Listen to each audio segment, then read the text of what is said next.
우리가 요한복음의 말씀을 같이 보도록 하겠습니다.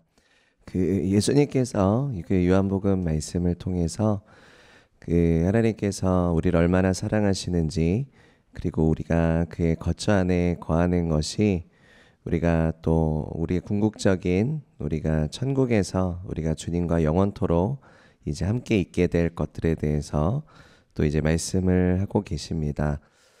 예수님께서 이제 제자들에게 거처를 예비할 것이다 라고 이제 말씀을 하셨는데, 우리가 이제 거처를 예비하다라는 것은 예수님께서 이제 승천하시고 다시 오실 때에 이제 거처를 준비하시고 우리를 이제 예수님의 신부들을 데리러 오시는 그러한 것들을 이제 말씀하십니다. 우리가 지금은 하나님과의 언약의 관계 가운데 있고, 우리가 이제 예수님이 우리를 다시 데리러 오실 때 성경에선 어린 양의 혼인잔치가 이제 열리게 될 것이다라고 이제 말씀을 하고 있습니다. 예수님께서 지금 제자들에게 주시는 말씀은 굉장히 예언적인 말씀들입니다. 예수님께서 앞으로 이러한 일들을 내가 하게 될 것인데, 이제 그런 것을 하기 위해서는 이러한 일들이 벌어지게 될 거야. 그리고 또 이제 이러한 말씀을 주십니다. 너희 안에 이제 사랑이 있으면 그 사랑으로 말미암아서 이제 이러한 열매들이 이제 맺혀지게 될 것이다라는 것들도 이제 말씀하십니다. 근데 제자들이 이 말씀을 들으면서 이렇게 일부분은 이해하는 것 같고 또 일부분은 이제 어리둥절하는 것 같습니다. 그래서 이제 질문도 하죠. 대신 그 질문을 하는 것들이 막 잘 이해해서 하는 질문이 또 아닌 것 같기도 합니다. 그죠? 이렇게 제대로 이렇게 다 예수님의 말씀을 올바르게 이해해서 한 질문도 아니고 막 이렇게 어리둥절합니다. 그래서 이제 예수님께서 마지막에 말씀하시죠. 보혜사 성령님이 이제 너희에게 임하시면 내가 너희에게 일러준 말들이 다 생각이 나게 될 것이다 라고 말씀합니다. 이것이 무엇일까요? 하나님께서 이제 성령님께서 우리 안에 임하셔서 이제 하나님께서 주셨던 그 말씀들이 깨달아지는, 그죠? 그 하나님의 말씀의 계시가 풍성하게 임하는 그러한 역사들을 이제 볼 수 있습니다. 우리가 그 신약 서신서를 썼던 그 사도들의 말씀을 보면 성령님께서 예수님께서 일러주신 그 말씀 복음들이 굉장히 강력하게 이제 임하셔서 사도들 통해서 이 신약 서신서를 쓰게 하셨구나라는 것들을 볼 수 있고, 그들이 전했던 복음과 메시지를 통해서 성령님께서 이렇게 하나님의 복음의 메시지를 깨닫게 하시고 생각나게 하시는구나라는 것들을 볼 수 있습니다. 요한복음 14장을 보면 하나님의 사랑에 대한 부분에 대해서도 계속해서 말씀하십니다. 요한을 보면 요한을 자기가 뭐라고 지칭하죠? 예수님께 사랑을 받은 자다라고 이제 표현을 합니다. 우리가 그렇게 이제 사랑을 받은 자죠, 그죠? 요한과도 같이 우리가 하나님께 사랑을 받은 자입니다. 우리가 사랑을 받는다라고 했을 때 여러분 어떻게 사랑을 받으세요? 이게 갑자기 이제 돌발 질문인데 어떻게 하나님께 사랑을 받고 계십니까? 우리가 이제 사랑을 준다, 이제 사랑을 받는다, 이런 이제 말들을 할 때, 내가 누군가에게 사랑을 준다, 그리고 내가 누군가에게 사랑을 받는다라고 했을 때 각자가 이제 이렇게 주고받는 정도에 대해서는 각자가 좀 다른 것 같아요. 그죠? 각자가 다른 것 같고, 그리고 사랑을 잘 받는 사람이 있고, 사랑을 또 잘 받지 못하는 사람이 있습니다. 그죠? 우리가 그러한 것들을 생각해 봤을 때, 우리가 그것이 관계 안에서 이루어지잖아요. 관계 안에서 이루어지는데, 여러분이 어렸을 때부터 이제 사랑을 받는 경험을 잘 가지셨습니까? 아니면은 잘 가지지 못하셨습니까? 이러한 것들을 한번 좀 생각해 보시면 좋을 것 같습니다. 내가 사랑을 잘 받는 것을 잘 경험해 봤었나? 내가 이제 그러한 것들을 좀 어땠었나? 이런 것들 한번 생각해 보시면 좋겠습니다. 이렇게 슬퍼지지 마시고요. 내 사랑을 못 받고 자랐구나. 슬퍼지지 마시고. 근데 예수님께서 우리가 예수님의 사랑을 받아야만 우리가 예수님의 사랑을 전할 수 있습니다. 우리가 그것을 잘 알고 있습니다. 내가 그 예수님의 사랑을 잘 받고 있는가를 한번 점검해 보시는 겁니다. 내가 어떻게 하면 하나님의 사랑 안에 거할 수 있는가? 내가 어떻게 하면 하나님의 사랑을 경험할 수 있는가? 이것이 오늘 그 나눔에 있어서 좀 중요한 부분인 것 같습니다. 주일 설교 때도 목사님이 요한복음 15장에 대해서 이제 설교하셨습니다. 제가 본문을 14장으로 들었는데 그 하나님께서 우리 교회 가운데 그 우리가 주님의 사랑 안에 거하는 것에 대해서 지금 좀 강하게 말씀하시는 시간이다라고 믿습니다. 우리가 그 하나님의 사랑 안에 거하는 법을 배우기 원합니다. 그리고 우리가 그 사랑을 계속 우리가 받아서 그 사랑이 흘러갈 수 있는 그런 예수님의 제자가 되기를 원합니다. 예수님께서 제자들에게 말씀하셨듯이 또 이제 우리에게도 이제 말씀하시죠. 그래서 우리가 주님께서 주시는 말씀을 우리가 잘 받기를 원합니다. 그래서 이제 그 제자들이 14절의 초반부를 보면은 도마가 이제 그 14절에 이제 예수님께서 내가 어디로 가는지 그 길을 너희가 아느니라라고 말씀할 때 도마가 이제 주여 주께서 어디로 가시는지 우리가 알지 못하거늘 그 길을 어찌 알겠사옵나이까. 우리가 이제 도마를 봤을 때 도마는 예수님을 이제 온전히 신뢰하지를 못했습니다. 그래서 자기가 이제 만져보고 자기가 그것에 대해서 이제 납득이 될 때까지는 예수님의 부활하심을 신뢰하지 못했습니다. 근데 예수님이 그 말씀하시죠. 너가 보이는 것으로 믿지 말고 보이지 않는 것을 믿어야 된다라고 말씀하셨습니다. 그것은 허황된 것을 믿으라라는 얘기가 아닙니다. 너가 도저히 믿음이 안 생기는데 그냥 무조건 믿어. 이거를 말씀하시는 게 절대로 아닙니다. 주님께서 우리에게 주시는 말씀은 주님이 누구이신지를 너희가 알았고 그리고 나와 동행했고 너와 나 사이에 신뢰의 관계가 있다면 너가 예수님을 신뢰해야 된다. 너희가 하나님을 신뢰해야 된다라는 것을 말씀하십니다. 우리가 하나님이 보입니까? 예수님이 보입니까? 우리의 신체적인 눈으로는 보이지 않습니다. 근데 성경에서는 그 믿음으로 보아야 된다라는 것을 말씀하십니다. 이 믿음은 안 보이는데 보인다 이게 아닙니다. 그죠? 이렇게 막 명상하면서 막 이렇게 예수님의 이미지를 이렇게 그려내는 것이 아닙니다. 그죠? 믿음으로 본다라는 것은 무엇입니까? 믿음으로 어떻게 볼 수 있을까요?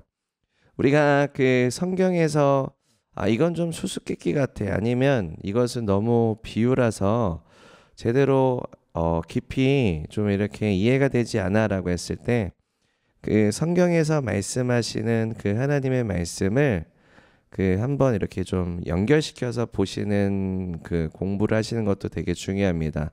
그러니까는 하나님께서 그 한 말씀을 주실 때 그 말씀이 말씀을 설명하고 말씀이 말씀을 연결하기 때문에 그래서 예수님께서 주시는 그 말씀이 예수님에 관해서 예수님이 누구이신지에 대해서도 말씀하시고 또 예수님께서 말씀하시는 목적을 그 말씀과 말씀이 연결해서 설명해 주시는구나라는 것들을 우리가 좀 보면서 이것들을 깨달을 수 있습니다. 그래서 예수님께서 그러한 이제 말씀을 주실 때 예수님께서 그 군중과 제자들을 통해서도 이제 그 말씀을 주셨습니다. 성경에 보면은 예수님께서 가르침을 주실 때 군중과 제자는 조금 다르게 하셨어요. 그죠? 그래서 군중들에게는 비유로 설명하시고 그 다음에 제자들에게는 그 비유를 이제 풀어서 설명해 주셨습니다. 그래서 예수님 왜 우리에게는 이렇게 풀어서 설명해 주시고 왜 군중들에게는 비유로만 말씀하십니까? 예수님이 그 이사야 선지자의 말씀을 인용하십니다. 저들이 보기는 보아도 보지 못하고 듣기는 들어도 듣지 못한다. 믿음의 눈으로 본다라는 건 이 말씀이랑 연결이 됩니다. 그죠? 보기는 보아도 보지 못하고 듣기는 들어도 듣지 못한다. 수수께끼 아닙니까? 그죠? 수수께끼 같은 말씀이지만 영적인 의미가 담겨져 있습니다. 굉장히 핵심적인 것이 담겨져 있습니다. 보지 못한다, 듣지 못한다. 내가 보기에는 보아도 보지 못하는 상태가 있다라는 것이고요. 보기에는 보아도 보는 상태가 있다라는 거예요. 그죠? 이게 믿음의 눈이랑 연결이 됩니다. 예수님이 또 보다라는 것에 대해서 말씀하시는 구절이 또 있습니다. 니고데모와 만났을 때 예수님께서 이제 니고데모가 하는 질문에 대해서 예수님이 뭐라고 말씀하셨냐면, 너희가 거듭나지 않으면 하나님의 나라를 이제 볼 수가 없다. 그리고 물과 성령으로 나지 아니하면 하나님의 나라에 들어갈 수 없다라고 말씀을 하셨습니다. 여기서도 이제 보다라는 것이 나와요.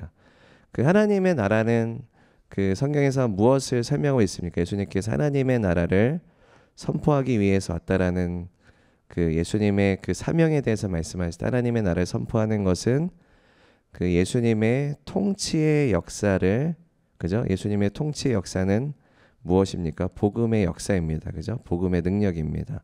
눈먼 자를 눈뜨게 하시고, 갇힌 자를 자유케 하시고, 마음이 가난한 자에게 복음을 전하게 하시고, 그 다음에 마음이 상한 자를 고치시고, 그리고 원수들을 보복하시고 승리를 주시는 그러한 하나님의 통치의 역사를 우리가 하나님의 나라가 선포되었다라고 얘기합니다. 그래서 예수님께서 하나님의 통치의 역사를 말씀하실 때 이제 보고 들은 것을 전해라 라고 말씀하십니다. 보고 들은 것을, 하나님의 통치의 역사를 보고 그 다음에 복음의 메시지를 듣는 것이죠. 하나님의 통치의 복음의 역사들, 메시지를 우리가 복음을 전할 때 이제 메시지를 전합니다. 우리의 메시지를 통해서 전하고 복음의 역사가 이루어지는 것을 통해서도 이제 메시지가 전달이 됩니다. 그게 하나님의 이제 통치가 선포되었다, 하나님의 나라가 선포되었다라고 표현을 합니다. 그것만큼 명백한 복음의 전달력은 없습니다. 그죠? 하나님께서 통치하시는 역사를 통해서 예수님께서 왕이시고 예수님께서 주가 되시고 하나님이 되시는구나. 하나님께서 역사하실 때 이러한 일들이 일어나게 되는 것이고, 그것이 성경의 말씀에서 증거하시는 복음과 정확하게 일치를 하는구나 라는 것을 통해서 하나님의 말씀은 진리구나 라는 것들을 볼 수 있습니다. 우리도 하나님의 말씀이 진리이십니다라고 고백하는 것을 어떻게 고백하게 됩니까? 하나님의 말씀이 이루어졌을 때, 이것이 어느 때, 어느 세대, 누구라도 언제라도 하나님의 말씀은 살아있고 역사하시는 능력이 있어서 우리의 실제 삶 가운데 역사하시는구나 라는 것들을 우리가 깨닫게 되고 확인하게 됐을 때, 하나님의 말씀은 진리이시구나 라는 것들을 보게 됩니다. 우리가 믿음이다라는 것이, 믿음은 들음에서 나고 들음은 그리스도의 말씀으로 인함이다라고 이제 성경에서 말씀하십니다.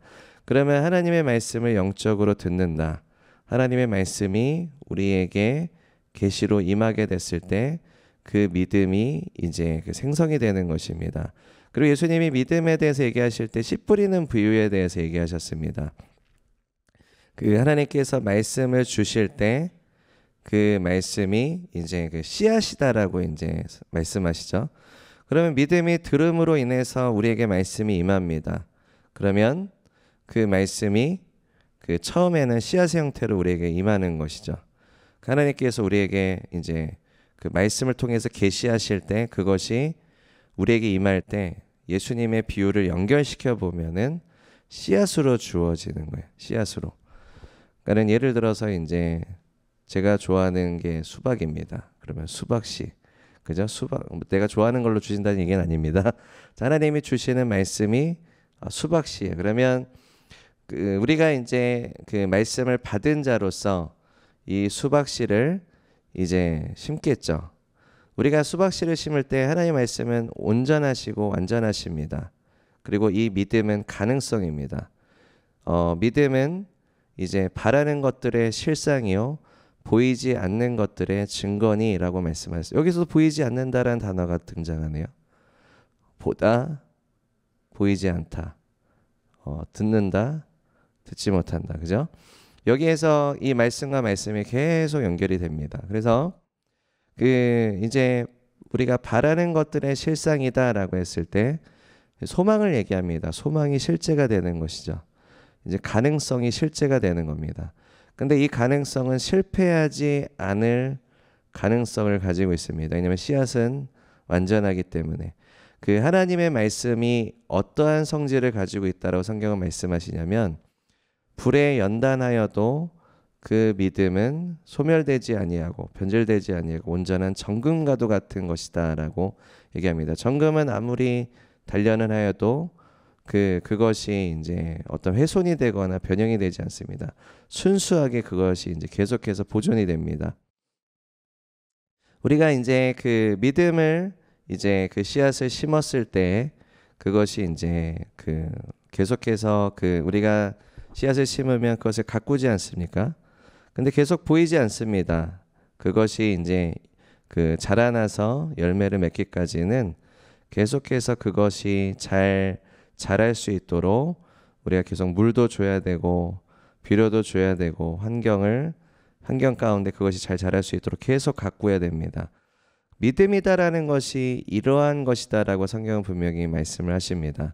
그래서 우리가 하나님의 말씀을 받았을 때 여러 가지 네 가지 씨 뿌리는 자의 비유도 설명하시죠. 말씀 받을 때 기뻐하지만 내가 이제 돌밭에 있을 때 어떠한 이제 가시 덤불에 있을 때 그것이 어떠한 세상의 염려가 될 수 있고 내가 어떠한 내 안에 있는 어떠한 이슈들로 인해서 말씀을 처음에 받았을 때는 기뻐하지만 그것이 자라나지 못하게 만드는 어떠한 이슈들이 있을 수 있다. 우리가 믿음이다라는 것은 지속적으로 과정 안에서 계속해서 내가 그것이 열매 맺을 수 있도록 하나님께서 이제 그것을 심고 열매 맺어라라는 것까지 가는 것이 믿음이다라는 것을 분명히 말씀을 하십니다. 그래서 올바른 마음밭이 되었을 때 그것이 이제 씨앗이 심겨지고 시간이 지나서 그것이 열매 맺었을 때 30배, 60배, 100배의 열매를 거두게 될 것이다라고 말씀합니다. 자, 그럼 무슨 열매를 맺을까요? 말씀의 씨앗을 심으면 무슨 열매를 맺을까요? 네, 성령의 열매도 나오셨고요. 네, 은혜 열매, 네, 좋습니다. 네, 맞습니다. 다 맞는 말입니다. 그죠? 성령의 열매. 성령의 열매는 뭐가 있죠? 사랑, 평안, 희락, 화평, 오래 참음, 자비, 양성, 충성, 온유, 절제, 착함, 의로움, 그 다음에 이러한 진실함, 이러한 것들이 이제 성령의 열매라고 성경은 말씀하고 있습니다. 그러면 이 열매들이 어떻게 맺혀지게 된다고요? 말씀의 씨앗을 받아서 그것을 계속 심었고 가꾸고 계속해서 시간이 지났을 때 그 이후에서야 이제 자라나서 열매를 맺게 된다라고 말씀하고 있습니다. 그러면 이 과정이 어떠한지를 한번 해보셨나요? 이 과정이 어떠한지를? 이것은 적용의 과정입니다. 적용의 과정. 하나님의 말씀의 씨앗을 내가 계속해서 이것을 꽉 생각하고 그것이 훼손되지 않고 그것이 잘 자랄 수 있도록 계속해서 내가 내 마음밭에 적용하는 과정입니다. 이 밭은 뭐예요? 내 마음밭입니다. 내 마음밭이에요. 내 마음밭에 돌도 있을 수 있고 제대로 기경이 안 돼 있을 수도 있어요. 근데 그것도 다 기경하면서 이게 돌밭을 제거해야 되고 그 다음에 외부의 환경들이 이제 안 좋을 수 있습니다. 그 환경들이 안 좋아도 이것이 잘 자랄 수 있도록 나는 계속 조치를 취해야 됩니다. 뭔가를 막아야 될 수도 있고 또 물이 계속 들어오지가 않아요. 그럼 물을 계속 데워야 됩니다. 물은 무엇을 상징할까요? 네, 물은 보통 성령님을 상징합니다. 예수님께서 너희가 성령을 받아야만 하고 너희가 성령을 받았을 때 내가 한 말들이 생각나게 될 것이다라고 말씀을 하셨습니다. 말씀을 적용하는 것을 성경에서는 지혜라고 얘기를 합니다. 지혜. 농부는 지혜가 있어야 됩니다. 그죠? 대비할 수 있어야 되고요. 지혜는 대비할 수 있는 능력이 있고, 그 다음에 어떤 일이 닥쳤을 때 가장 좋은 선택을 할 수 있는 것이, 우리 흔히 그것을 지혜라고 얘기를 합니다. 그죠? 이 사람 지혜로워 했을 때, 이 사람은 탁월하고 가장 최선의 결정을 잘 내려서 모든 문제를 잘 타개하고 해결할 수 있는 사람이야. 지혜로운 사람이, 이렇게 표현을 하죠. 우리가 우리의 삶에 있어서 무엇이 가장 좋은 선택인가? 어떠한 것에 집중하는 게 가장 좋은 것인가? 그죠? 집중력도 되게 중요합니다. 여기에서 이제 씨 뿌리는 자의 비유에서 보면은 그 농부가 집중력을 가집니다. 그 씨앗을 보존하고 열매 맺는 것에 가장 큰 집중을 합니다. 그죠? 믿음에 있어서 이게 굉장히 중요한 그 덕목 중에 하나입니다. 집중력입니다. 누구에게로부터 이것을 받았습니까? 예수님의 말씀처럼 사람이 떡으로만 살 것이 아니요 하나님의 입으로 나오는 모든 말씀으로 살아가야 된다. 사람은 하나님의 입으로 나오는 말씀을 살아가야 된다. 하나님의 입에서 우리에게 전달되는 말씀을 우리가 계시라고 얘기합니다. 말씀이 깨달아지는 거죠. 그죠? 말씀이 풀어지게 되는 겁니다. 그래서 말씀이 풀어지게 되면 이것을 내가 심어야겠다, 이렇게 생각이 드는 거예요. 내 삶에 심어야겠다. 그죠? 그게 기쁜 거 아닙니까? 우와, 이 말씀을 내가 받았어. 내가 지금 씨앗이 없었는데, 내 삶에 열매 맺을 게 없었는데, 드디어 나에게 하나님께서 씨앗을 주셨구나. 이 씨앗을 심어야겠다. 이때 기쁜 거예요. 그죠? 이때 이제 나는 승리하는 삶을 살아갈 수 있어. 이제 나는 내 안에서 주님께 나를 빚으시고 변화시켜 주시는 그러한, 예를 들면 나는 부흥의 삶을 살아갈 거야. 나는 예배자로서 살아갈 거야. 나는 주님의 기쁨을 소유하는 삶을 살아갈 거야. 여러 가지 깨달음과 말씀을 주시겠죠. 그죠? 그 씨앗을 이제 받아서 이제 심기 시작하는 겁니다. 여러분이 조금 더 내가 이것을 놓치고 싶지 않다라고 했을 때는 아마 노트를 준비하실 거예요. 그죠? 노트를 준비하셔서 하나님께 나에게 주신 말씀의 깨달음, 그 씨앗을 적으실 겁니다. 적으실 거예요. 이것을 나는 심겠어. 그죠?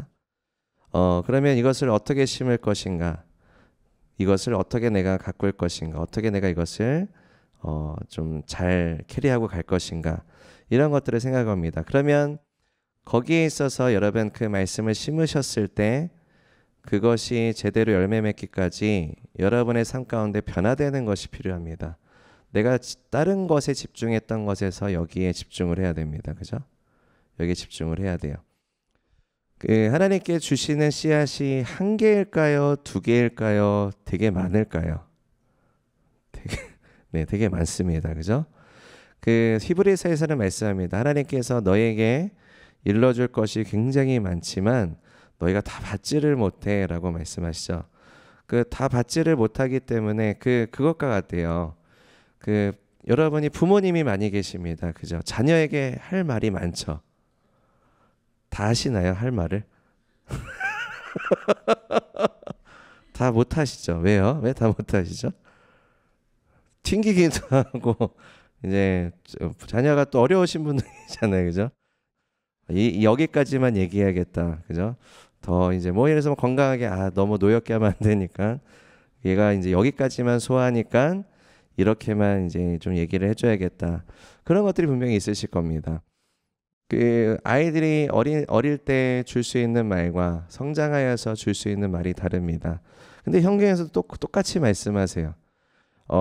너희가 고기를 먹어야 되는데 이제 많이 성장할 때가 돼서 신앙의 연륜이 이제 오래됐잖아. 오랜 신앙생활 했잖아. 그럼 너는 고기를 먹어야 될 때야. 지금 그 기간을 보면은 고기를 먹어야 될 때인데 아직 성장을 안 했어. 신앙생활은 그렇게 오래 했는데 왜 성장을 안 했냐? 지금 너는 아직 우유 먹어야 돼. 아직 애긴 거예요. 30년이 지났는데도 신앙 30년 했는데도 아직 애긴 거예요. 그러면 30살이 된 거잖아요.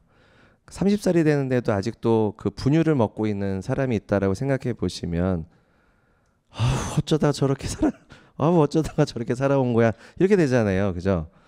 그런 것처럼 신앙생활도 너희가 그렇기 때문에 하나님께 주시고자 하시는 말씀이 너무 많은데 너희가 다 소화를 못해.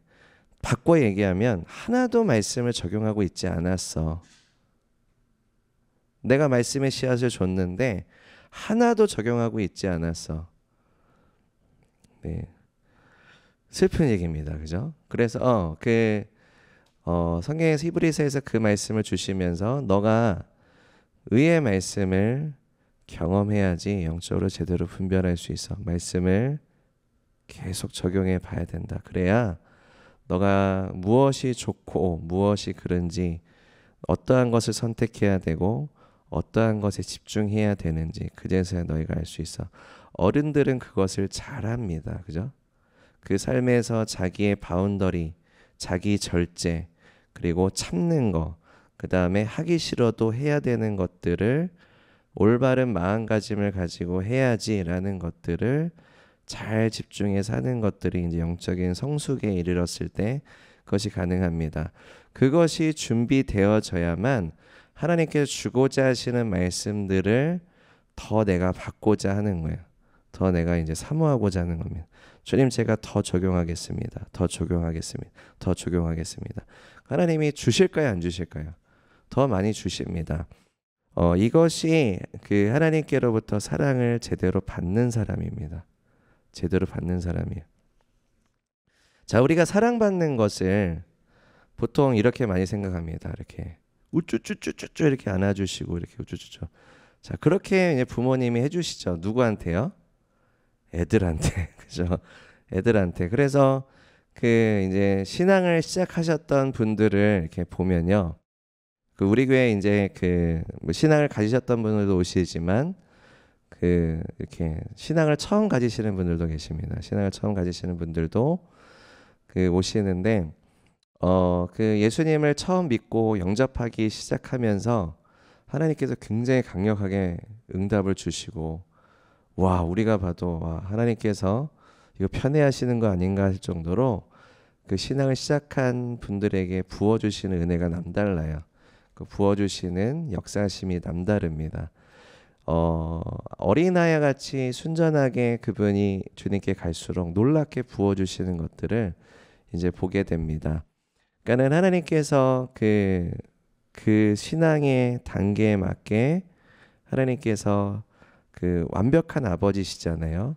그의 자녀를 양육하고 계시는구나, 사랑을 부어주고 계시는구나라는 것들을 거기에서 볼 수 있습니다. 근데 좀 자라나게 되면요, 이제 사랑을 부어주시는 방식이 조금 달라지겠죠, 그죠? 그 장성한 그 자녀에 맞게 이제 사랑하시겠죠, 그죠? 우쭈쭈쭈를 계속 하실까요? 뭐 30살, 40살이 됐는데 우쭈쭈쭈 이렇게 하시진 않을 겁니다, 그죠? 사랑하는 방식이 다릅니다, 그죠? 그래서 이제 그 어떻게 사랑합니까? 그 자녀가 잘 성장하고 잘 되고 건강하게 자랄 수 있도록 훈계도 하시고 가르쳐 주시기도 하시고 그 다음에 함께 하시기도 하시고, 그죠? 이런 것들을 이제 할 겁니다. 여러분은 자녀를 길러보신 분들, 그리고 여러분이 그러한 자녀로서 성장하신 분들은 아실 겁니다. 그죠? 그렇게 이제 우리가 사랑을 경험하는 겁니다. 하나님께 주시는 그 사랑을 이제 경험하는 거예요. 그러면 그 사랑에는 뭐가 있습니까? 분명한 목적이 있어요. 그리고 방향성이 있어요. 그죠? 내가 사랑을 잘 받고 자라지 못했다라고 했을 때는 나의 어떠한 그 내면, 그리고 나의 관계, 그리고 내 삶의 모든 열매들을 통해서 우리가 그것들을 좀 체크해 볼 수가 있습니다. 그죠? 사랑을 제대로 받지 못했으면 사랑을 제대로 줄 수가 없어요. 그죠? 그렇지 않습니까? 그죠? 우리가 그러려면 어떻게 됩니까? 그 하나님의 안전한 하나님의 사랑 안에 우리가 돌아와야 됩니다. 그 품 안에 돌아와야 돼요. 어떻게 하면 우리가 하나님의 사랑 안에 거할 수 있을까? 어떻게 하면 하나님의 사랑 안에 거할 수 있습니까?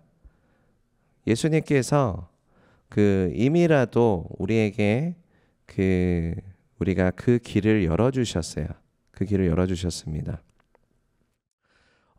제자들이 물어봅니다.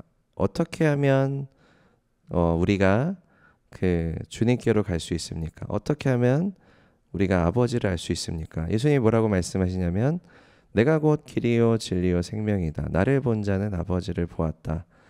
그 예수님을 통해서 예수님께서 우리가 하나님의 사랑 안에 거하는, 그리고 하나님 아버지의 사랑 안에 거하는 그 길을 열어 주셨습니다. 예수님을 통해서 갈 수 있는 거예요. 그러니까는 내가 어떻게 하나님의 사랑 안에 거할 수 있지? 내가 어떻게 하나님의 사랑을 경험할 수 있지? 내가 어떻게 하면 그 사랑을 계속 받을 수 있지? 예수님이 이미 열어두셨어요. 열어두셨습니다. 우리는 예수님이 열어두신 그 길로 가면 됩니다. 그냥 가면 돼요. 그러면 뭐 준비해서 가야 됩니까? 좀 이렇게 선물도 좀 이렇게 좀 하고, 그 뭔가 좀 이제 그 아버지의 집이니까 이렇게 뭐 이렇게 선물을 준비해서, 집들이 선물을 준비해서 뭔가 내가 좀 갖추고 이렇게 가야 됩니까? 아니면 그 주님께서 어떻게 해주셨습니까? 우리가 그 들어갈 수 있는 자격이 없는 사람들이었는데 예수님께서 우리의 모든 죄를 지심으로, 그리고 예수님의 의를 입혀주심으로 자격 있는 자가 되게 하셨습니다. 그렇기 때문에 우리는 그냥 담대하게 들어오라라는 초청을 받았어요. 그죠? 담대하게 들어오라. 그래서 히브리서에 말씀합니다. 내가 너희의 연약함을 동정한다. 그리고 내가 너를 돕기 원한다. 그렇기 때문에 너희는 예수님께서 우리의 그 대제사장이 되셨으므로 은혜의 보좌 가운데 그 담대히 나아올지어다라고 말씀하셨습니다. 예수님이 거룩한 그리고 친밀한 그 언약의 관계 안으로 예수님께서 우리를 깊이 초청해 주셨습니다. 그 초청은 사랑이죠. 그죠? 사랑입니다. 그래서 성경은 말씀합니다. 예수님의 십자가를 통해서 그 예수님께서 우리를 향한 하나님의 사랑을 확증하셨다. 사랑을 확증하셨다는 의미가 무엇입니까? 사랑을 확증하셨다. 십자가를 통해서 하나님의 사랑을 확증하셨다. 그 하나님께서 하나님의 사랑을 이제 여러분이 받으실 수 있는, 그 사랑을 경험할 수 있는 어떠한 세워나갈 어떠한 틈도 없는, 그러니까 완벽한 그 길을 하나님께서 여셨다라는 것입니다. 여셨다. 내가 하나님의 사랑 안에 온전하게 거할 수 있는 그냥 길을 완전히 여신 것입니다. 내가 거기에 그냥 이 모습 이대로 주님 앞에 들어가시게 되면 내가 그 사랑을 경험하시게 되고 그 사랑을 받으시게 되고 이제 그 하나님이 사랑하시는 자녀로서 이제 살아갈 수 있는 그 특권을 얻으시게 되는 것입니다. 그냥 사랑을 그냥 무조건적으로 받으시는 거죠. 그죠? 그게 초청해 주시는 겁니다.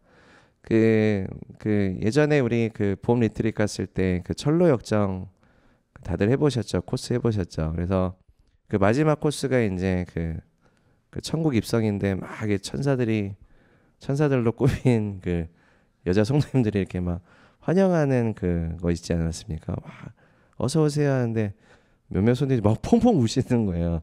펑펑 우시는 거예요. 그 감동에 이제 하나님께서 그렇게 우리를 이제 초청하고 이제 가까이로 나오라라고 이제 말씀하시는 겁니다. 뭘 통해서요? 그리스도의 십자가를 통해서 내가 너를 이렇게 사랑한다라는 것을 내가 명백히 너한테 이것을 보여준다라는 것이죠. 하나님께서 이것을 부어주신다라는 것이죠. 그것을 어떻게 내가 이것을 반응하는가에 달린 것이지 내가 무엇을 더해서 할 수 있는 것이 없습니다. 이미라도 없으세요. 더해서 할 수 있는 건 없어요.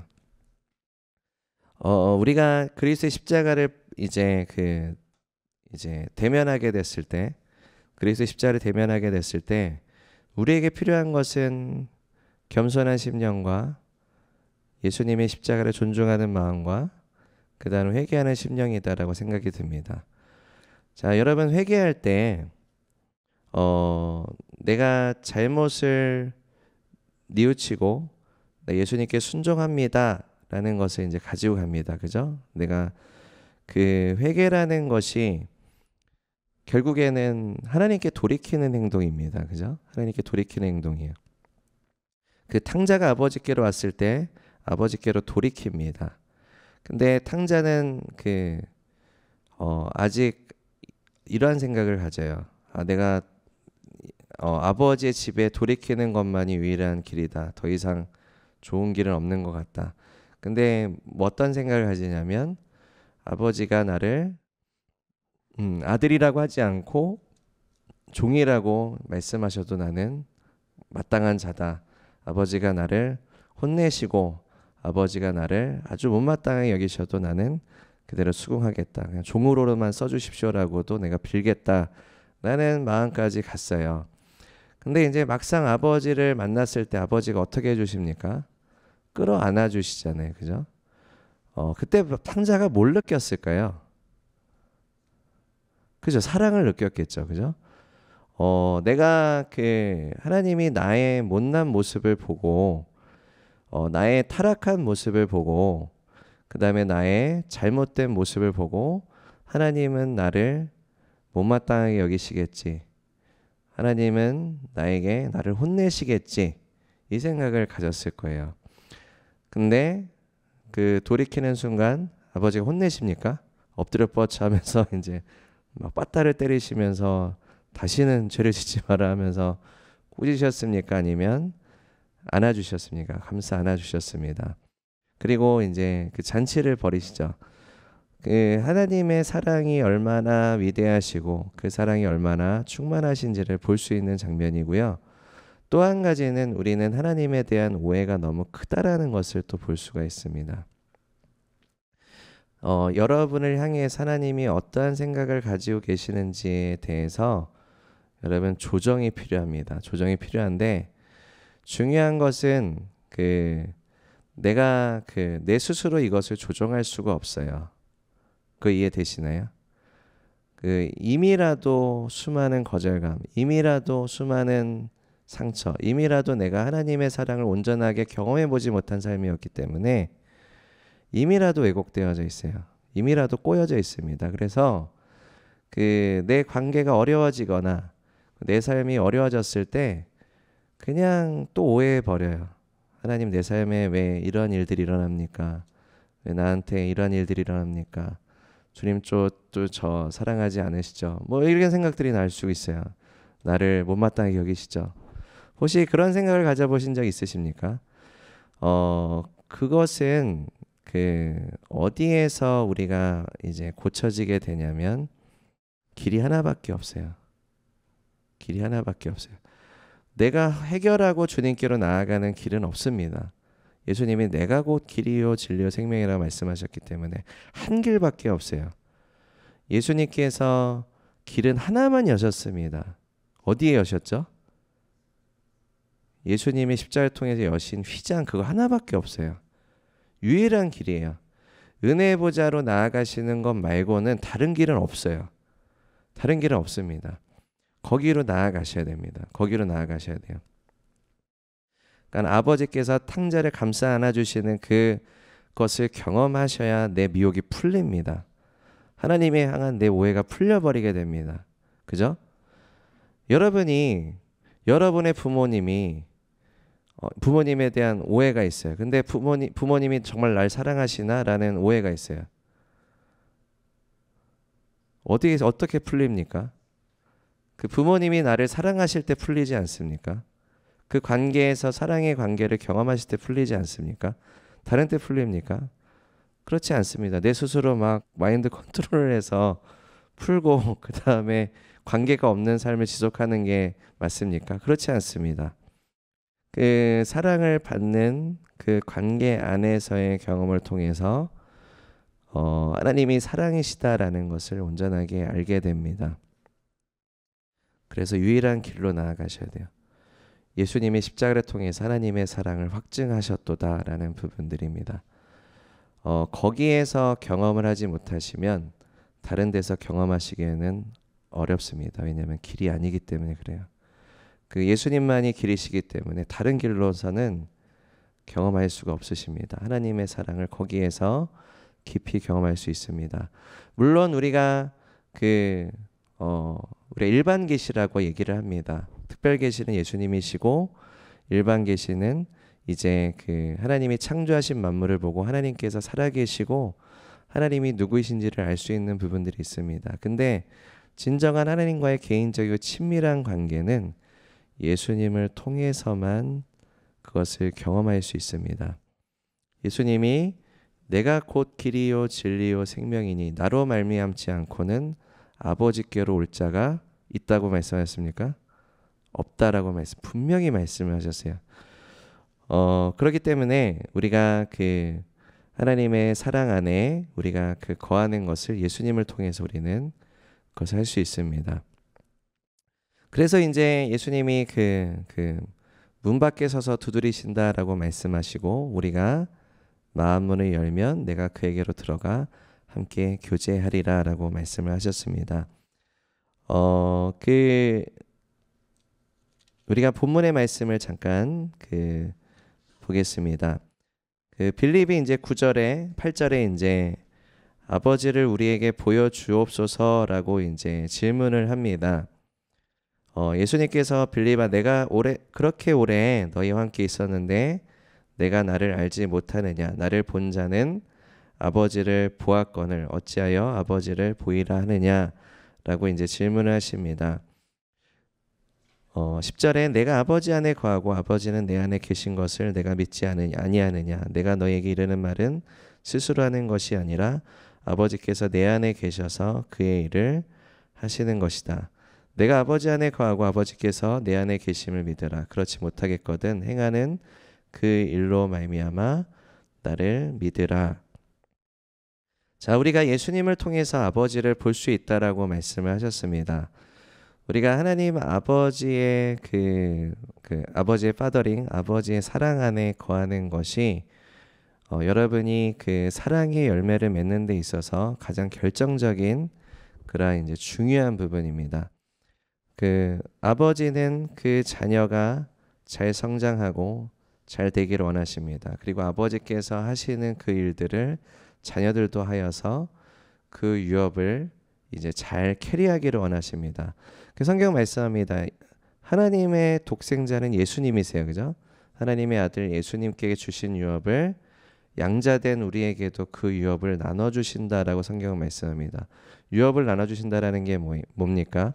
하나님께서 그의 자녀를 사랑하시기 때문에 그 자녀를 통해서 아버지의 일들이 계속 이루어지기를 원하십니다. 그죠?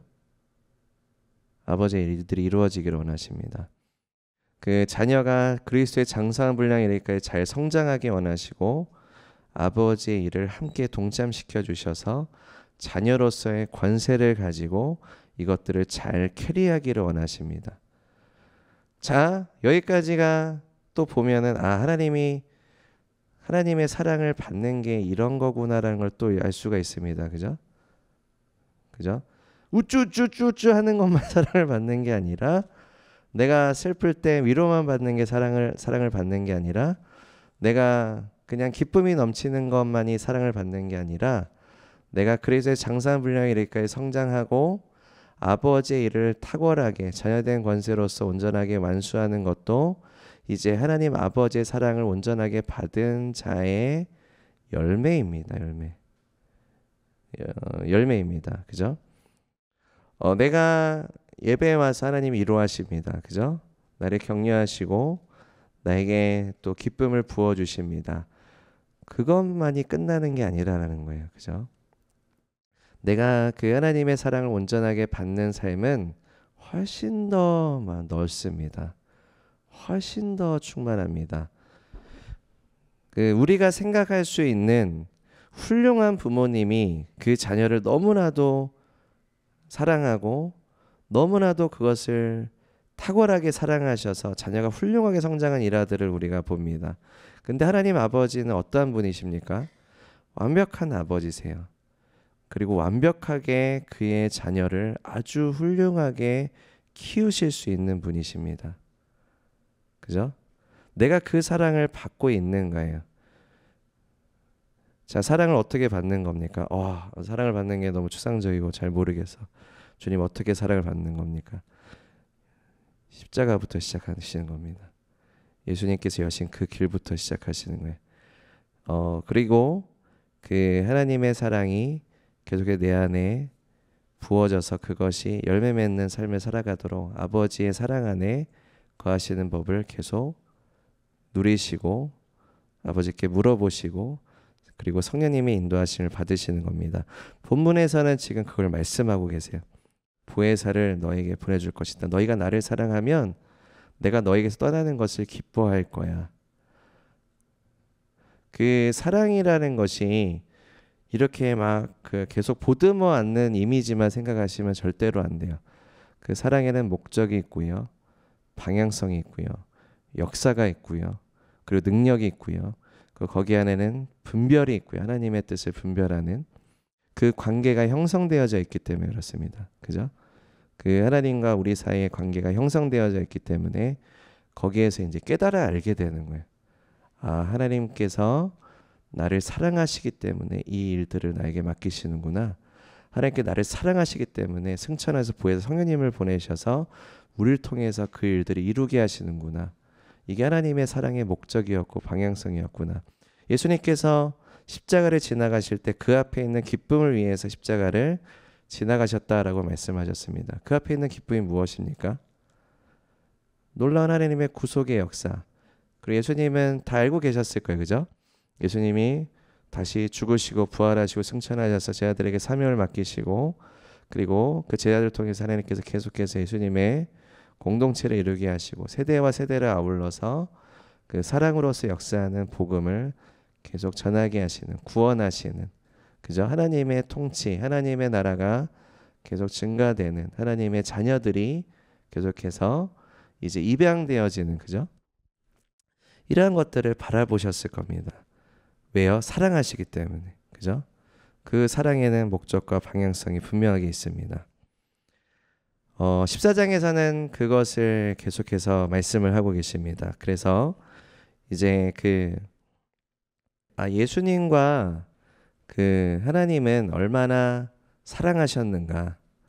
그 사랑이 아버지를 통해서 예수님께로 흘러가는 사랑과 예수님을 통해서 아버지께 흘러가는 그 사랑을 통해서 그것이 어떻게 얼마나 그 두 분은 친밀하게 사랑하셨는가.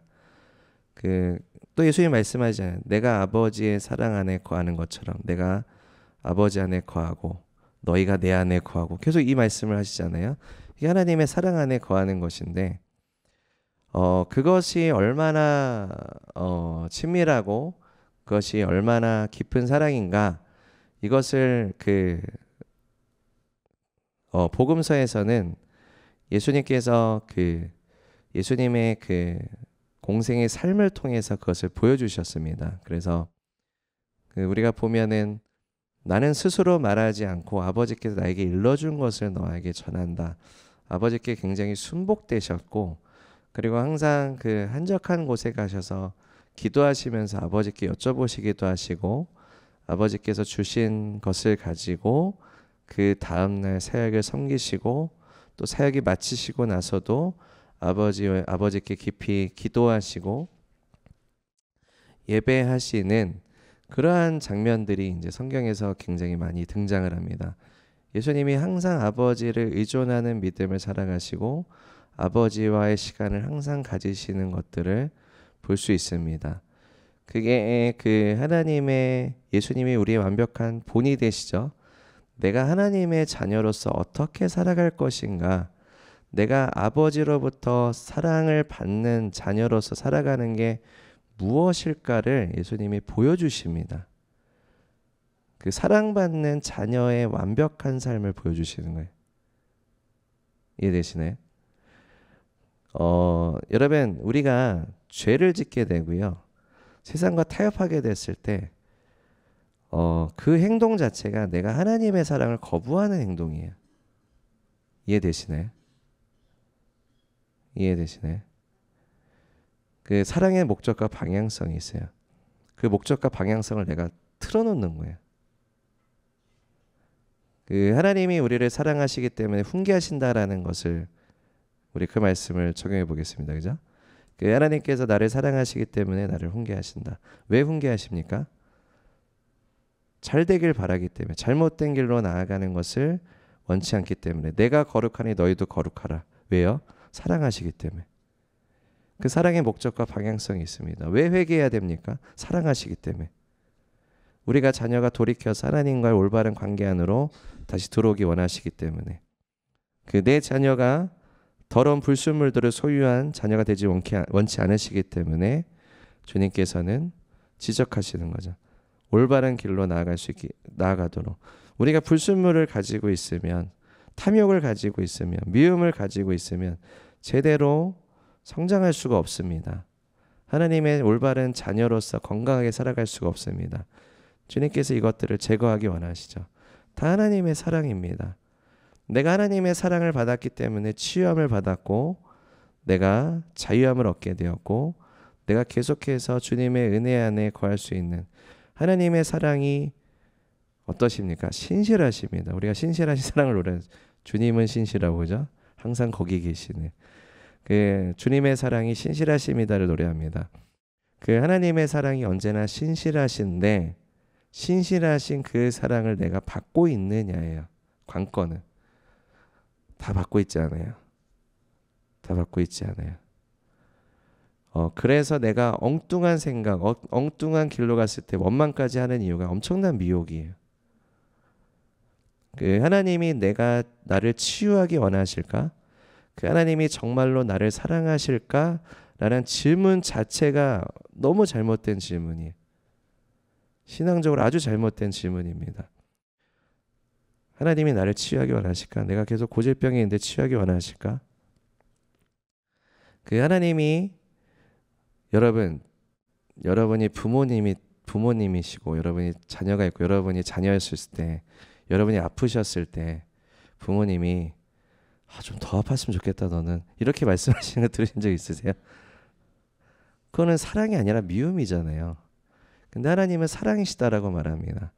사랑하신 하나님이 그 자녀가 아플 때 낫기를 원하시죠. 회복되기를 원하시죠. 내가 그 순간을 의심하기 시작했을 때 이제 나는 그것을 차단하는 거예요. 내가 그것을 거부하는 겁니다. 히브리서 이 말씀을 합니다. 너희가 죄와 싸우네 피 흘리기까지 싸우지 아니하였다. 왜 싸워야 됩니까?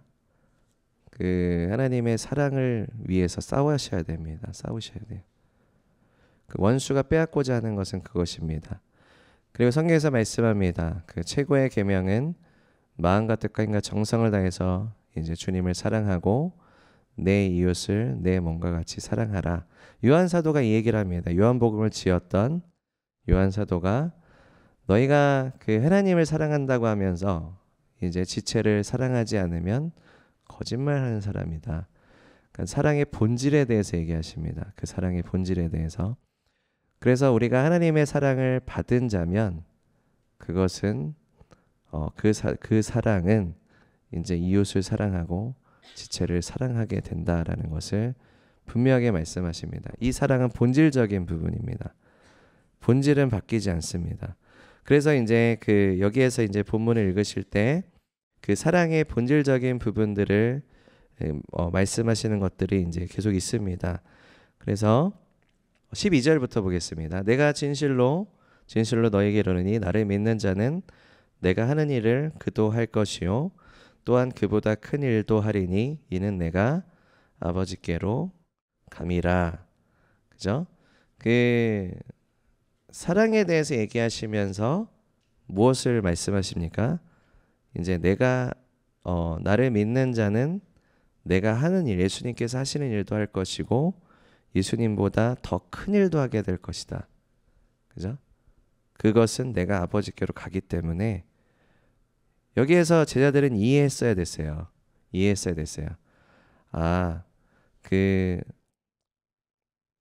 예수님께서 하나님 아버지께서 예수님을 사랑하시듯이 우리도 사랑하셔서 그 사랑의 목적을 우리를 통해서 이루려 하시는구나라는 것들을 깨달았어야만 했습니다. 근데 아직은 정확하게 깨닫지 못해. 나중에 제자들이 성령님의 역사를 받고 나서야 복음의 진리를 깊이 깨닫게 됩니다.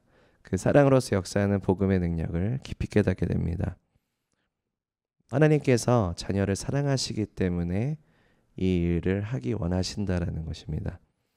그래서 너희가 내 이름으로 무엇을 구하든지 내가 행하리니 이는 아버지로 하여금 아들로 말미암아 그 영광을 받으시게 하려 하심이라. 이게 하나님께서 우리를 사랑하시고 우리를 구원하시고 구속하시는 목적이다. 하나님의 사랑의 목적입니다. 그리고 14절에 내 이름으로 무엇인지 내게 구하면 내가 행하리라. 또 이제 사랑이 나옵니다. 너희가 나를 사랑하면 그 나의 계명을 지킬 것이다. 이게 사랑의 능력이에요. 아가페 사랑의 능력이에요. 이것은요 개념적으로 되지 않으세요. 이거는 하나님의 사랑을 받으셔야 가능하십니다. 그 주님 앞에 우리가 회개하는 목적은 다시 하나님과의 사랑의 관계로 들어가는 것이고, 주님께서 우리를 구원하신 목적은 이제 하나님과의 사랑의 관계로 화목해 하시기 위해서 우리를 구원하셨다라고 그 성경은 분명하게 말씀을 하십니다. 그래서 이제 그 16절에 내가 아버지께 구하겠으니 그가 또 다른 보혜사를 너에게 주사 영원토록 너희와 함께 있게 하리니. 그죠? 보혜사를 보내주셔서 성령님이시죠. 그는 진리의 영이라 세상은 능히 그를 받지 못하나니 이는 그를 보지도 못하고 알지도 못하기 때문이다. 여기서 또 보는 게 나오네요. 그죠? 그러나 너희는 그를 아나니, 그죠? 분별하는 것이고 이제 아나니 그는 너희와 함께 거하시며 또 너희 속에 계시겠음이니라. 18절에 내가 너희를 고와 같이 버려두지 아니하고 너희에게로 오리라. 예수님께서 다시 우리와 함께 하실 뿐만 아니라 다시 오셔서 우리를 이제 영원한 이제 천국 가운데 우리를 이제 인도하시는 거죠. 그 20절에 보시면 이제 그 날에는 내가 아버지 안에 너희가 내 안에 내가 너희 안에 있는 것을 너희가 알리라.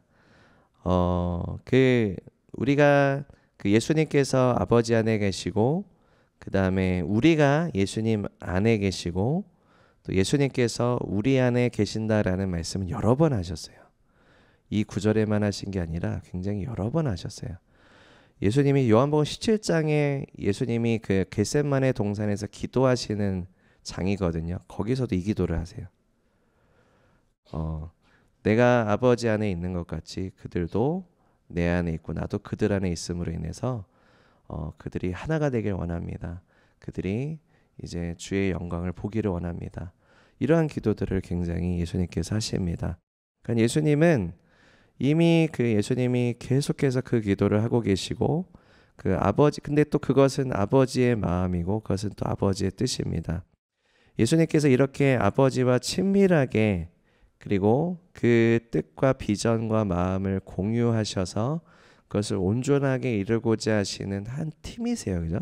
삼위일체 하나님, 온전히 한 하나님이신데 그 관계가 굉장히 친밀하다라는 거예요. 그 사랑의 관계가. 그것을 주님께서 우리에게도 여셨습니다. 그래서 내가 하나님의 마음을 가지고 하나님의 뜻을 가지고 친밀한 사랑의 관계 안에 우리를 초청하여 주셨다. 21절에 나의 계명을 지키는 자라야 나를 이제 사랑하는 자니. 여긴 또 그 15절과 21절은 또 똑같은 말씀을 주십니다. 그래서 나를 사랑하면 나의 계명을 지킬 것이다. 나의 계명을 지키는 자라야 나를 사랑하는 자니. 이건 약간 그 주어와 이제 목적어가 바뀌었잖아요. 여기에서 볼 수 있는 것은 그 사랑은 본질적인 부분이다라는 거예요. 그래서 이러한 열매들이 나타나는 것이다. 나를 사랑하는 자는 내 아버지께 사랑을 받을 것이요 나도 그를 사랑하여 그에게 나를 나타내리라. 우리가 너희는 세상의 빛이다라고 말씀하셨습니다. 너희는 하나님의 영광을 나타낼 자다라고 말씀하셨어요. 어떻게 그게 나타나게 됩니까? 어떻게 우리가 세상의 빛이 됩니까? 어떻게 우리가 그리스도의 증인이 됩니까? 우리가 하나님을 사랑하는 것을 통해서 그 사랑이 우리 안에서 비춰지는 거예요. 나타나게 되는 겁니다. 왜 초대교회 성도들은 그러한 죽음의 위협의 핍박에서도 예수님을 부인하지 않았을까요? 왜 동일하게 예수님의 부활하심을 증거하고 죽음의 위협에서도 함께 모여서 예배하고 또 몰래 지하 무덤에서도 예배하고 가정에서도 예배했을까요? 부인할 수 없는 하나님과의 사랑의 관계 안에 거했기 때문에, 그리고 예수님께서 다시 오셔서 우리를 영원한 본향 가운데 인도하실 것을 굳게 믿고 신뢰했기 때문에 절대로 부인할 수가 없었던 겁니다. 여러분이 정말로 사랑하는 가족이 있는데 그 가족을 부인해라 라는 죽음의 위협이 있을 때 부인할 수 있습니까? 여러분이 그 가족을 정말로 소중하게 여기는 관계시라면 죽음의 위협에도 부인하지 않으실 거예요. 그죠? 여러분이 사랑하는 자녀를 위해서 목숨도 내놓으실 것입니다. 그런데 하물며 내가 하나님과의 그러한 깊은 사랑의 관계 가운데 있는데 예수님을 부인하라는 죽음의 위협에 부인할 수 있습니까? 그럴 수 없어요. 그 가치를 교환할 수 없는 부분입니다. 그죠? 내가 그 사랑의 관계 안에 있지 아니하고 나는 내 목숨이 정말 중요해요. 내 생명이 정말로 중요해. 그러면 고민해 보겠죠. 그죠? 뭐가 좀 낫지? 내가 좀 모면하고 회개하고 다시 신앙생활을 할까? 이렇게 생각할 수 있을 수도 있을 것 같습니다. 근데 정말로 하나님과의 사랑의 관계 가운데 있다면 그럴 수 없어요. 그럴 수 없습니다. 그것은 절대로 교환할 수 없는 이제 가치입니다. 그렇기 때문에 이제 예수님께서는 이제 예수님의 십자가를 통해서 지나가신 그 앞에 있는 기쁨을 위해서 지나가신 그것이 예수님의 고난이었습니다. 그죠? 우리가 그것을 이제 패션이라고 얘기합니다. 예수님의 열정이다라고 얘기합니다. 그 사랑을 위해서 그 고통을 그냥 지나가는 거예요. 통과하는 거예요. 그 사랑의 목적이 있기 때문에, 그 사랑의 분명한 방향성이 있고 그것은 어떠한 가치로도 교환할 수 없는 것이기 때문에 통과하는 것입니다. 지나가는 것입니다. 우리가 주님의 부르심을 향해서 나아가는 것은 그것입니다. 그죠? 그런데 예를 들면 이제 우리가 뭐 인턴십 코스들을 많이 합니다. 인턴십 코스들을 많이 하면 뭐 예전에는 레이즈파 인턴십이 있었고 지금은 이제 스테바 인턴십이 있습니다. 우리가 예수님의 특별한 부르심과 것들을 이제 받으셨을 때 인턴십을 많이 지원을 하세요. 그러니까 주님께서 이제 나를 따르라라고 말씀하시는 그 말씀을 이제 들으시고 이제 지원하시는 분들이 많이 계십니다. 그러면 이제 성공적으로 인턴십을 완수하시는 분도 계시고요. 그리고 중간에 이렇게 시험 드시는 분도 계세요. 그러니까 중간에 시험 드는 경우는 대부분 테스트를 통과하지 못할 때 그러십니다. 그러니까 이게 부르심을 가다 보면 테스트가 와요. 테스트가 옵니다. 처음에는 은혜를 충만하게 받아요. 왜냐하면 주님의 부르심을 이제 받으셨고 거기에 내가 응답하고자 하는 마음이 있기 때문에 하나님이 부어주시는 은혜가 굉장히 큰데 이제 테스트를 받는 시간이 있어요. 우리가 은혜를 받으면 원수가 우리를 끌어내리려고 하는 거 알고 계십니까? 그리고 하나님께서는 주권자이시기 때문에 하나님 우리를 너무나도 사랑하시기 때문에 우리를 테스트하고자 하세요. 그죠? 그래서 이 테스트를 통해 하나님은 굉장히 많은 거를 가르쳐 주십니다. 우리가 신앙의 테스트를 경험할 때 많은 걸 가르쳐 주고자 하세요. 그래서 우리 안에 있는 이슈들이 다 끄집어내져요. 그럼 신경질도 나고 화딱지도 나고 막 이런 일들이 생겨요. 막 눌리고 거절감, 사람들이 나를 존중하지 않는구나 이런 것도 느끼실 때가 있어요. 그러면 이제 힘들죠. 약간 어떤 경우에 있어서는 재정적인 아니면 상황적인 테스트가 올 때도 있어요. 사도 바울이 이 말씀을 합니다. 내가 부유하고 가난하고 풍족하고 비천한 것에 있어서 일체의 비결을 배웠도다. 사도 바울은 이 테스트를 계속 굉장히 잘 통과하신 거죠. 근데 이 테스트를 받을 때 만약에 내가 제대로 이것을 통과하지 못하면 이런 마음이 들어요. 괜히 인턴십 했나? 괜히 내가 이렇게 하나님 앞에 이렇게 달려간다고 했나? 이게 내 길이 아니었나 봐. 내가 좀 다른 길로 가야 될까? 이런 이제 흔들리는 생각들이 들어오기 시작합니다. 하나님께서 우리 안에 있는 이슈들을 다루기 원하세요. 부자 간원의 스토리를 여러분 잘 알고 계시지 않습니까? 부자 간원이 영생을 알고자 했습니다. 영생에 대해서 굉장히 이제 그 가치를 이제 좀 가치 있게 여기는 그런 생각을 가지고 있었습니다. 그래서 이제 예수님께로 찾아와서 영생에 대해서 묻습니다. 제가 십계명을 굉장히 잘 지켰습니다. 영생에 대해서 알고 싶습니다. 예수님께서 굉장히 그 부자 간원을 사랑하셨습니다. 그래서 이제 하나님께서 이제 그 길을 여시려고 하셨어요. 어떻게 여십니까? 사랑을 주고자 하셨어요. 더. 그래서 너가 가지고 있는 재산을 다 팔아서 가난한 자에게 나눠주고 너는 나를 따르라라고 초청하셨어요. 근데 어떻게 합니까? 돈 때문에 이제 고민하다가 예수님을 따르지 않습니다. 그 부자 간원은 그 자기가 가지고 있는 재정이 우상이었습니다. 그래서 예수님을 따르기보다는 자기가 그것을 더 의지하고 신뢰하는 길을 선택했습니다. 우리가 그 사랑의 관계에 있어서 중요한 것은 내가 얼마나 주님을 신뢰하는가가 있습니다. 신뢰의 관계이겠어요. 우리가 그 부모와 자녀와의 관계에서 그 사랑의 관계에 있어서 중요한 것은 부모가 나를 사랑하고 나의 삶에 가장 좋은 길을 제시할 수 있고 나는 부모의 뜻을 따를 때 안전하고 그건 좋은 것이다라는 신뢰가 있습니다. 그죠? 그럴 때 이것이 그 부모와 자녀와의 사랑의 관계에서 굉장히 중요하게 형성될 수 있는 부분입니다. 근데 내가 이걸 신뢰하지 않아요. 자녀가 엄마의 말보다 내가 뭔가 가지고 있는 걸 더 신뢰해요. 그래서 엄마 말을 듣지 않아요. 아빠 말을 듣지 않아요. 그러면 그 관계가 깨져버리게 돼요. 그죠? 우리 하나님도 마찬가지입니다. 하나님께서 예수님께 나를 따르라 말씀하셨는데 잃을 게 더 많은 것 같아. 뭔가 불안해. 그래서 가면은 좀 고생스러울 것 같고 힘들기만 할 것 같아. 그래서 안 되겠다. 도저히 못 가겠다. 이렇게 돼버리는 상황들이 일어난다는 겁니다.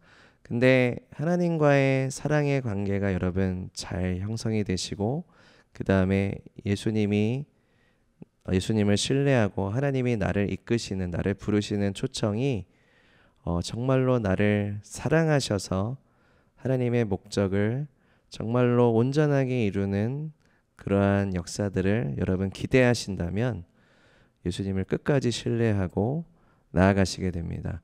그것이 우리의 삶에 있어서 굉장히 중요한 부분입니다. 하나님의 사랑 안에 거하는 것. 그래서 신뢰의 관계 안에서 예수님과 동행하는 것.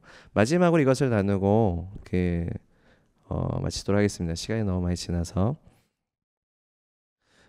성경에 이 말씀이 있습니다. 수고하고 무거운 짐진 자들아 다 내게로 오라. 내가 너희를 쉬게 하리라. 그리고 나는 마음이 온유하고 겸손하니 내게 와서 나의 멍에를 메고 내게 배우라 라고 말씀하셨습니다. 내 짐은 쉽고 내 멍에는 가벼움이니라. 여기에서 이제 멍에를 보면 우리가 그 멍에라는 것은 이제 소 두 마리가 이제 서로 이렇게 같이 메고 밭을 갈 때 이렇게 어깨에 매게 하는 이제 것을 이제 멍에라고 얘기합니다. 소 어깨에 매게 하는. 그러면 이제 그 멍에가 성경에서 두 가지 의미로 쓰입니다. 크게 예수님과 함께 매는 멍에로도 쓰이고요. 그 다음에 악과 함께 매는 멍에로도 쓰입니다. 그러니까 죄의 무게, 그러니까 죄가 주는 그것을 이제 죄의 멍에 이런 표현들을 쓰기도 합니다. 그러니까 세상에서 살아가는 사람들이 세상의 멍에를 매는 것들을 많이 보게 됩니다. 그래서 무거운 거예요. 굉장히 무거운데 그럼 예수님의 멍에는 왜 가벼운가? 예수님께서 원래 이제 멍에를 맬 때 약간 성숙한 소가 있고 미성숙한 소가 있다라고 합니다. 그러면 성숙한 소가 더 무게를 많이 가져가는 거예요. 그리고 미성숙한 소는 더 적게 가져갑니다. 그래서 미성숙한 소가 그것을 잘 할 수 있도록 가볍게 해줌과 동시에 밭을 잘 갈 수 있도록 도와주는 거죠.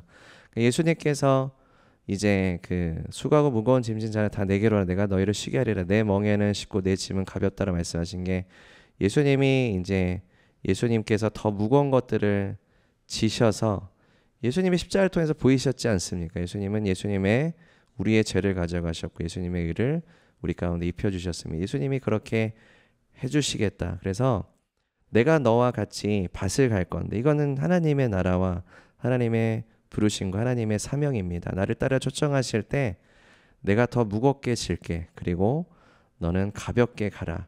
그래서 나와 함께 동행하자. 내가 이것을 내가 성숙한 소로서 미성숙한 너에게 가르쳐 줄게. 내가 이것을 배워라.